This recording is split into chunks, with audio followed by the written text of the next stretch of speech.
सुरेखा बार बार समझा रही थी, लेकिन सुहास बोले ही जा रहा था। कुछ नहीं बचा अब, साख मिट्टी में मिल गई, बारदाना खत्म हो गया, सालों की मेहनत पर पानी फिर गया। सुरेखा ने दवाई हाथ पर रखकर पानी का गिलास दिया।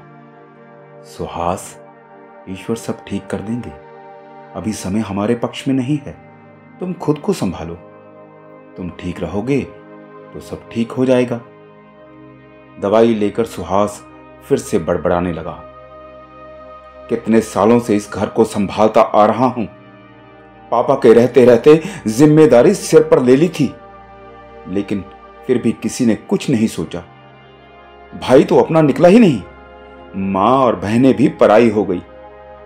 रोते हुए उसने अपना सिर पकड़ लिया। सुरेखा ने उसे दोनों हाथों से पकड़कर कुर्सी पर बैठा दिया और खुद भी उसके पास ही पलंग पर बैठ गई। उसे समझ में नहीं आ रहा था कि स्थिति को कैसे संभाला जाए। दीवार के दूसरी ओर शादी की तैयारियां चल रही थी, मंगल गीत गाए जा रहे थे। सुरेखा जाना चाहती थी, लेकिन सुहास को इस हालत में छोड़कर नहीं गई। सुहास को नींद आ गई थी। उसे पलंग पर लेटाकर सुरेखा रसोई में आ गई। खाना किसी ने नहीं खाया था। फ्रिज में रखा खाना खाकर उसने मुंह धोया। आंख के नीचे काले गड्ढे बता रहे थे कि वो कितने तनाव से गुजर रही थी। ढोलक की थाप पर बन्ने गाए जा रहे थे। सुहास के पास वाली चारपाई पर लेटकर कब नींद लगी पता ही नहीं चला उसे।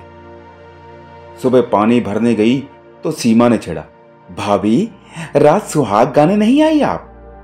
हम तो इंतजार कर रहे थे कि आपका गाना सुनेंगे और नाच भी देखेंगे। बहुत दिनों के बाद लड़के की शादी हो रही है बड़ों के घर में। सीमा सुहास की ममेरी बहन थी। हफ्ते भर से आई हुई थी, लेकिन दीवार के इस पार तक मिलने नहीं आई। दीदी, आपके भैया देर से घर आए थे और फिर गोलू की तबीयत भी ठीक नहीं, इसीलिए मैं आ नहीं पाई। पहले अम्मा संभाल लेती थी, अब तो खुद ही सब देखना पड़ता है ना। पानी की बाल्टी लेकर सुरेखा ऊपर आ गई। पूरे दिन मेहमानों के आने का सिलसिला चलता रहा। सुरेखा सुबह से ही नहा धोकर तैयार होकर काम में लगी रही। मन ही मन इंतजार कर रही थी कि शायद रिश्तेदारों में से कोई दीवार के इस ओर आकर भी देख ले, सुलह का कोई बहाना मिल जाएगा, लेकिन ऐसा नहीं हुआ। सुहास ने आज भी छुट्टी नहीं ली थी। घर पर रहकर परेशान होंगे, यही सोचकर सुरेखा ने सुहास को रोका नहीं। गोलू जिद करता रहा दीवार के दूसरी तरफ जाने की, अम्मा के पास जाने की, बुआ के बच्चों के साथ खेलने की और बहुत सी भी बातें। सुरेखा ने बड़ी मुश्किल से उसे खेल में लगाया। वह भी चाहती थी कि गोलू अपने चाचा की घोड़ी पर उनके साथ बैठे और सबके आकर्षण का केंद्र बने, लेकिन उसके चाचा, बुआ या कम से कम अम्मा को तो उसकी याद आए। अम्मा कैसे इतनी बदल गई? कुछ महीनों तक तो गोलू के साथ ही खाना, सोना, बतियाना और घूमना फिरता होता था उनका। यहां तक कि पीहर भी जाती तो साथ ही लेकर जाती। सुरेखा से अच्छी बहू मोहल्ले में दूसरी कोई आई नहीं थी उनके अनुसार। चंद महीनों में सब बदल गया। सच ही तो है, कलयुग में सबसे प्यारा रिश्तेदार तो पैसा ही होता है। अपनी औलाद भी बुरी हो जाती है पैसे के सामने। अनुभव यही हो रहा था हर रोज, लेकिन दिल गवाही नहीं देना चाहता था। तुमने मेरी कमीज कहां रख दी है? इतनी देर से ढूंढ रहा हूं। सुहास ने कमरे में से आवाज लगाई। सुरेखा रसोई से बाहर आकर बोली, मैंने धो दी है, आज आप नई पहन लीजिए, मेहमान आए हुए हैं। सुहास वहीं से बड़बड़ाया, मेहमान तो विकास के घर में आए हैं, मेरे घर में नहीं। मैं क्यों तैयार होकर बैठूं फालतू में? मुझसे दिखावा नहीं होगा। सुरेखा ने दूसरी कमीज निकाल कर दे दी। मेरी बात मानकर पहन लो, हम उनकी तरह नहीं हो सकते हैं। फिर कोई रिश्तेदार इस तरफ भी तो आ सकता है ना। क्या सोचेंगे, हमें विकास भैया की शादी की खुशी नहीं है। सुहास ने कमीज पहन ली, लेकिन दिल में तूफान उमड़ रहा था। रह रहकर सारी बातें याद आ रही थी। सभी घटनाएं चलचित्र की भांति आंखों के सामने घूम रही थी। एक रात दादाजी पेशाब करने गए तो बिस्तर पर वापस नहीं आए। दिल का दौरा पड़ने से बाथरूम में ही उन्होंने दम तोड़ दिया था। वह 5 साल की छोटी सी उम्र में समझ ही नहीं पाया कि उसके दादाजी बिना उसे बताए कहां चले गए थे। पिता को दादा की नौकरी मिल गई, जिम्मेदारियां बढ़ गई, कई लोग अपने बनकर सामने आए, लेकिन हकीकत तब उजागर हुई जब पिता को पीने की बुरी लत लग गई। सुहास जब 10वीं में था तब पिता अपना मानसिक संतुलन खो बैठे। दिन रात नशे में धुत रहते। मां या दादी दोनों में से कोई कुछ कह देता तो हंगामा खड़ा कर देते। सुहास उनसे नफरत करने लगा था। घर के सभी काम उसे ही करने पड़ते थे। पिता सुबह ड्यूटी पर जाते, शाम को नशे में धुत होकर वापस आते। कई बार तो कहीं गिर जाते तो सुहास ही उठाकर घर वापस लेकर आता। उसका खून खौलने लगता उनकी ये हरकतें देखकर। बहुत मुश्किल दिन थे वे। कहने को पिता नौकरी कर रहे थे, लेकिन चारों भाई बहनों का खर्च नहीं उठ पा रहा था। इसीलिए सुहास ने 10वीं के बाद डिप्लोमा कोर्स करके इलेक्ट्रीशियन का काम शुरू कर दिया। जल्दी शादी भी हो गई। जल्दी शादी होने के कारण 2 छोटी बहनें भी थी। सुहास की शादी में जो भी सामान आया वो सारा मीता की शादी में काम आ गया।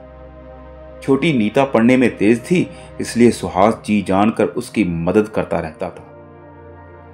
पढ़ाई पूरी करके उसने नौकरी शुरू की, तब भी पिता से ऊपर होकर उसने दूसरे शहर में जाने दिया।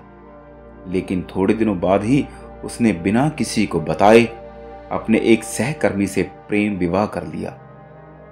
पिता को तो जैसे सूचना मिली, ब्रेन हैमरेज से उनकी जान चली गई। सुहास की तंद्रा भंग हुई। वह डॉक्टर के पास जाने के लिए बस में बैठ गया। दूसरे शहर जाना था, दवाई खत्म हो गई थी। उसका मानसिक संतुलन फिर से बिगड़ने लगा था। सुरेखा ने जिद करके डॉक्टर के पास भेज दिया। वहां रहकर रिश्तेदारों के रवैये से वो अवसाद की स्थिति में पहुंच जाता, लेकिन दिल और दिमाग की जंग अब भी जारी थी। वर्तमान से छुप गया था, परंतु अतीत ने उसे ढूंढ लिया था। एक के बाद दूसरा, तीसरा आघात याद दिला रहा था। पिता के चले जाने के बाद दुकान छोड़कर उनकी नौकरी करनी पड़ी। छोटा भाई अभी वयस्क नहीं था, इसीलिए जिम्मेदारी सुहास को ही निभानी थी।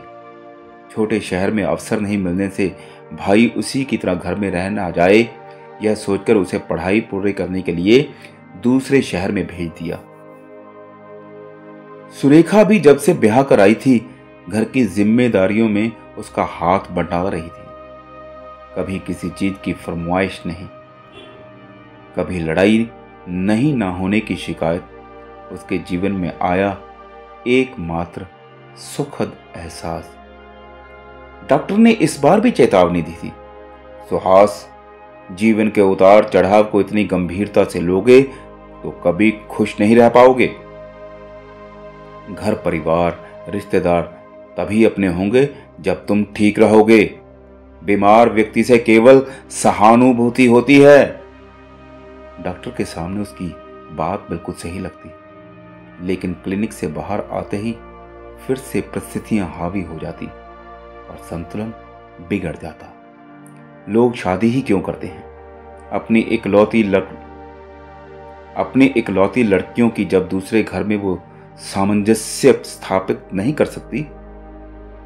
यही कारण दिया था विकास के सास ससुर ने। हमारी बेटी किसी दूसरे के अनुसार अपनी जिंदगी नहीं जिएगी, सब कुछ हमारी बेटी का ही है। शादी तभी होगी जब विकास का हिस्सा उसे दे दिया जाएगा। विकास तो क्या बोलता, मां और मीता भी तैयार बैठे थे उनकी शर्तें मानने को। आज घुड़ चढ़ी है विकास भैया की। सुहास, तुम जल्दी से कपड़े बदल कर आ जाओ, मैं गोलू को तैयार करती हूं। तब तक चाय का कप जैसे ही नीचे रखा, सुरेखा की आवाज सुनाई दी। सुरेखा, इतना सब कुछ होने पर तुम कैसे तैयार हो सकती हो? सुहास ने पूछा। सुरेखा ने पास आकर उसे समझाने की कोशिश की। विकास भाई है आपका, उसने अपना हिस्सा लिया है, आपका कुछ बुरा नहीं किया, आप समझते क्यों नहीं हैं? सुहास हैरान था। तुम्हें यह दीवार दिखाई नहीं देती? सुरेखा, कैसे भूल सकती हो सब कुछ? मां ने एक बार भी नहीं कहा मेरा होना जरूरी है वहां। मीता 10 दिन से आई हुई है, मिलने भी नहीं आई मुझे। मैं इतना महान नहीं हूं। मुझे दुख देता है उनका यह व्यवहार। कहते कहते फिर से उसने अपना सिर पकड़ लिया। सुरेखा की आंखें नम हो गई। किसी को कैसे समझाऊं कि हमें विकास की शादी की कितनी खुशी है, लेकिन चाहकर भी उसको मैं दिखा नहीं सकता। सुहास को पैनिक अटैक आ जाने से शादी में कोई नहीं गया। गोलू जिद करके सो गया। पूरे मोहल्ले में रिश्तेदारों में यही चर्चा हो रही थी कि भाई की शादी में भाई का परिवार ही शामिल नहीं हुआ। नई बहू की मुंह दिखाई हो रही थी। बड़े आदमी की बेटी के सम्मान में कोई कमी ना रह जाए, पूरा ध्यान रखा जा रहा था। खुसर पुसर चल रही थी, लेकिन अचानक ही बहू ने एक बात कही और सबके मुंह खुले रह गए। सुहास, बाहर आओ, देखो कौन आया है। सुरेखा चीख कर बोली। सुहास ने देखा, विकास अपनी पत्नी के साथ बाहर खड़ा था। पीछे ही मां और मीता भी खड़ी थी। सुहास भाई, छोटी भाभी सबसे पहले आप दोनों से ही मुंह दिखाई लेंगी, फिर रस्म पूरी होगी। सुहास को अपने कानों पर विश्वास नहीं हो रहा था। उसने सुरेखा की ओर देखा। वह तो पहले से ही हाथ में देवरानी को देने के लिए उपहार लेकर खड़ी थी। भाई, आप मेरी बात तो नहीं मानोगे, लेकिन इसकी बात तो मान लो। मीता ने सुहास को देखकर कहा। दीवार आज ही हट जाएगी, कनू को घुटन हो रही है। विकास का तर्क था। तुम जैसा चाहते हो वैसा पहले जैसा हो जाएगा, बस बहू की बात का मान रख लो। मां ने भी सफाई दी। कनू, तुम्हारा अपने घर में स्वागत है। विकास का बड़ा भाई हूं, लेकिन पिता का फर्ज निभाया है मैंने उनके जाने के बाद। तुम भी मेरी बेटी जैसी हो। पिता से कैसा पर्दा, घूंघट उठाओ, अपने घर में रहो सुरेखा के साथ। सुरेखा ने कनू को गले लगा लिया। सभी बैठ गए। सुरेखा के हाथ की चाय पीकर सभी उसकी तारीफों के पुल बांधने लगे। मां, अब जैसा है वैसा ही रहने दो, मैं अब बदलाव स्वीकार कर चुका हूं, सुहास ने मां से कहा। लेकिन भैया, दीवार तो आज ही गिरेगी, मेरा दम घुटता है छोटे घर में। फिर आपने तो मुझे बेटी कहा है, तो आपका और मेरा तो घर एक ही रहेगा ना। कनू अब तक खुल चुकी थी। तुम्हारा घर तो एक ही है, लेकिन विकास भैया का हिस्सा तो उन्हें मिलना ही चाहिए, उनके पापा की निशानी है ये। सुरेखा की बात पर सुहास ने भी सहमति जताई। दीवार गिरा दो, लेकिन हिस्सा अब तुम ही रखो विकास, ये तुम्हारा हक है, बस मन से दूर मत रहो। विकास रोते हुए भाई से लिपट गया। मुझे माफ कर दो भाई, मैं भूल गया था, आपकी अनुमति के बिना इस घर में खुशी आ ही नहीं सकती।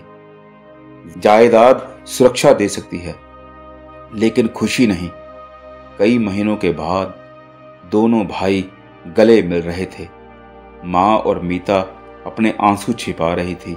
विकास को एहसास दिलाने का शायद यही रास्ता था, शायद यही रास्ता था।